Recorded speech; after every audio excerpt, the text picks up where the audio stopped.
আজ এই কাঠবিড়ালির সবচাইতে কঠিন একটা দিন, কেননা সে আজকে তার সন্তান প্রসব করবে। এই কারণে গাছের একটা মরা অংশের ভিতরে ঢুকে লাগাতার প্রসব বেদনায় যেন ছোটাছুটি করতেছে। নিঃশ্বাস নেওয়ার মতো সময়ও নেই। ঠিক এই সময় একটা বাচ্চা প্রসব করে।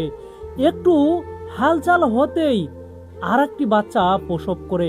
সে লাগাতার নিজের মুখ দিয়ে বাচ্চাগুলোর গা পরিষ্কার করতেছে, কেননা এই গন্ধ সঙ্গে যে কোনো শিকারী তার কাছে আসতে পারে।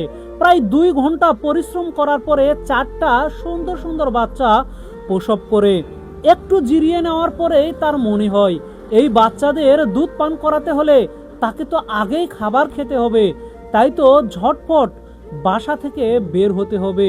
বের হওয়ার পূর্বে নরম নরম ঘাস দিয়ে সর্বপ্রথম বাচ্চাগুলোকে সে ঢেকে দেয়, যাতে করে কোনো রকম শিকারী প্রাণী তার এখানে না আসতে পারে। একটু সময় পরে এই কাঠবিড়ালি মা বাইরে বের হয় আর এইখানে কিছু ফল ফ্রুট খুঁজতে থাকে। একটু দূরে পুকুর পাড়ে অনেকগুলো ফল পড়ে থাকে। সে এতটাও ভালো সাঁতার জানতো না, তাই তো কিনারা থেকে এগুলো উঠানোর চেষ্টা করে, কিন্তু বারবার চেষ্টা করেও যেন হাত দিয়ে ধরতে পারতেছে না। একটু দূরেই একটু আওয়াজ শোনা যায়।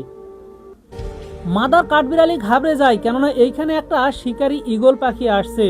একটু যদি দেখতে পায় হয়তোবা তাকে ধরে নিয়ে চলে যাবে। সে নিজেকে গুটিয়ে নেয়, সামলিয়ে নেয়।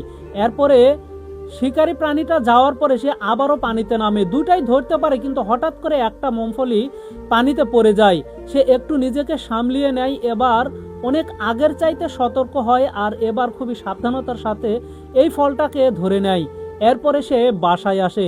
তার বাসায় 4টা বাচ্চা ছিল। বাচ্চাদের জন্য পর্যাপ্ত দুধের ব্যবস্থাও হয়ে যাবে।